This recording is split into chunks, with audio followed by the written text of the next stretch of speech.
ನಮಸ್ಕಾರ ಸ್ನೇಹಿತರೆ, ಹೇಗಿದ್ರಿ ನೀವೆಲ್ಲ? ಅನ್ನಿಸ್ ಫ್ಯಾಮಿಲಿಗೆ ಸ್ವಾಗತ.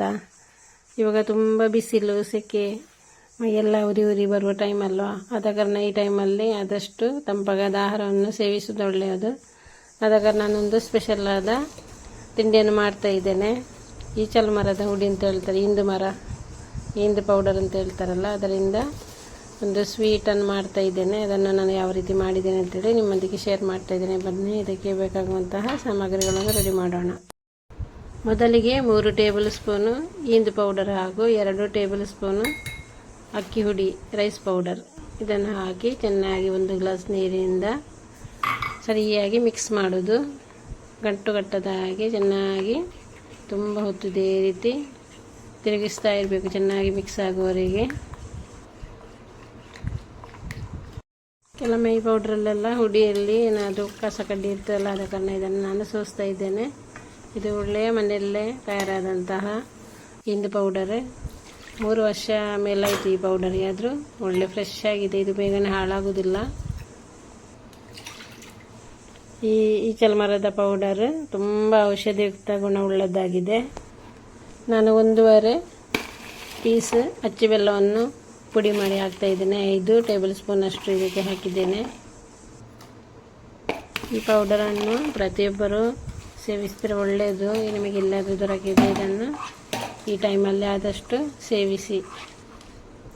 ಬೆಲ್ಲವನ್ನು ಕೂಡ ಎಲ್ಲ ಕರಗುವ ರೀತಿಯಲ್ಲಿ ಚೆನ್ನಾಗಿ ಮಿಕ್ಸ್ ಮಾಡಿ ನಂತರ ಗ್ಯಾಸ್ ಮೇಲೆ ಇಟ್ಟು ಇದನ್ನು ಚೆನ್ನಾಗಿ ಕುದಿಸುವುದು.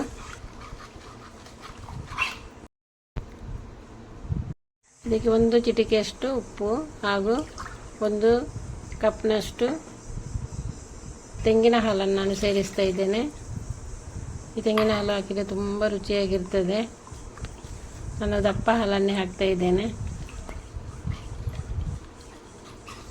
ಇದನ್ನು ಫ್ರಿಜ್ಜಲ್ಲಿ ಇಟ್ಟು ಕೂಡ ಸೇವಿಸಬಹುದು ಅಥವಾ ಹೊರಗೆ ಇಟ್ಟು ಕೂಡ ತುಂಬ ರುಚಿಯಾಗಿರುವುದು. ಇವಾಗ ನಾನು ಇದಕ್ಕೆ ಏಲಕ್ಕಿ ಪೌಡರನ್ನು ಸ್ವಲ್ಪ ಹಾಕ್ತಾ ಇದ್ದೇನೆ.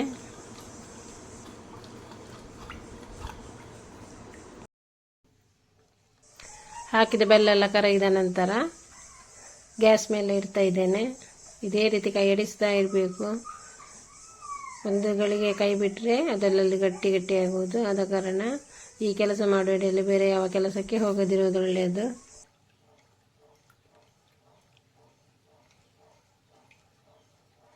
ಒಂದು 20 ನಿಮಿಷದಲ್ಲಿ ಈ ಮಣ್ಣಿ ತಯಾರಾಗುವುದು. ಇದನ್ನು ಯಾರು ಕೂಡ ಸೇವಿಸಬಹುದು. ಪ್ರತಿಯೊಬ್ಬರಿಗೂ ಇದು ಆರೋಗ್ಯಕ್ಕೆ ತುಂಬ ಒಳ್ಳೆಯದು. ಈ ಬಾಡಿ ಹೀಟ್ ಆದವರಿಗೆಲ್ಲ ತುಂಬ ಒಳ್ಳೆಯದು. ಇದಕ್ಕೆ ಈಚಲು ಮರದ ಪೌಡರ್ ಹೇಳ್ತಾರೆ, ಬೈನೆ ಮರದ ಪೌಡರ್ ಹೇಳ್ತಾರೆ, ಬೇರೆ ಬೇರೆ ಹೆಸರಿದೆ ಇದಕ್ಕೆ. ಇದರ ಪೌಡರನ್ನು ಮನೆಯಲ್ಲಿಟ್ಟರೆ ಯಾವಾಗ ಬೇಕಾದ್ರೂ ನಮಗೆ ಸೇವಿಸಬಹುದು. ನಾನು ಇದಕ್ಕೆ ಸ್ವಲ್ಪ ಗೋಡಂಬಿ ದ್ರಾಕ್ಷಿಯನ್ನು ತುಪ್ಪದಲ್ಲಿ ಹುರಿದು ಇದಕ್ಕೆ ಸ್ವಲ್ಪ ಮಿಕ್ಸ್ ಮಾಡಿದ್ದೇನೆ. ಈ ಪೌಡರನ್ನು ಹಸಿಯಾಗಿಯೇ ಸ್ವಲ್ಪ ನೀರಿನಲ್ಲಿ ಬೆರೆಸಿ ಅದಕ್ಕೆ ರುಚಿಗೆ ತಕ್ಕಷ್ಟು ಉಪ್ಪನ್ನು ಹಾಕಿ ಸೇವಿಸುವುದರಿಂದ ಮಲಬದ್ಧತೆ ಎಲ್ಲ ಇರುವವರಿಗೆ ತುಂಬ ಒಳ್ಳೆಯದು. ಹೊಟ್ಟೆ ನೋವೆಲ್ಲ ಕಡಿಮೆ ಆಗೋದು ಹಾಗೂ ಹೆಣ್ಣು ಮಕ್ಕಳಿಗೆ ಪೀರಿಯಡ್ ಟೈಮಲ್ಲಿ ಹಾಗೂ ಹೊಟ್ಟೆ ನೋವಿಗೆ ಕೂಡ ತುಂಬ ಒಳ್ಳೆಯದು. ಹೊಟ್ಟೆ ನೋವು ತುಂಬ ಕಡಿಮೆ ಆಗ್ತದೆ ಇದನ್ನು ಸೇವಿಸುವುದರಿಂದ. ಇದು ಇವಾಗ ರೆಡಿಯಾಗಿದೆ. ಇದನ್ನು ಒಂದು ತುಪ್ಪ ಸವರಿದ ಪ್ಲೇಟಿಗೆ ಹಾಕಿ ನಾನಿದನ್ನು 1-2 ಗಂಟೆಯಷ್ಟು ಹೊತ್ತು 2-3 ಗಂಟೆಯಷ್ಟು ಹೊತ್ತು ಫ್ರಿಜ್ಜಿನೊಳಗೆ ಇಡ್ತಾ ಇದ್ದೇನೆ, ಫ್ರೀಝರಲ್ಲಿ.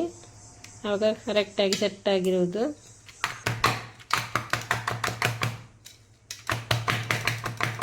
ಈ ಬೇಸಿಗೆ ಟೈಮಲ್ಲಿ ಆದಷ್ಟು ಸೊಪ್ಪು ತರಕಾರಿಗಳನ್ನು ಹಾಗೂ ಇಂಥ ಪದಾರ್ಥಗಳನ್ನೆಲ್ಲ ಸೇವಿಸುವುದು ಒಳ್ಳೆಯದು. ನೀರನ್ನು ಆದಷ್ಟು ಹೆಚ್ಚು ಕುಡಿದರೆ ನಮ್ಮ ಆರೋಗ್ಯವನ್ನು ಚೆನ್ನಾಗಿ ಕಾಪಾಡಿಕೊಳ್ಳಬಹುದು. 3 ಗಂಟೆ ನಂತರ ಇದು ಸೆಟ್ ಆಗಿದೆ ಸರಿಯಾಗಿ. ಮಣ್ಣಿ ಯಾವ ರೀತಿ ಬೇಕೋ ಆ ರೀತಿಯಲ್ಲಿ ಆ ಸೈಜಲ್ಲಿ ಕಟ್ ಮಾಡೋದು.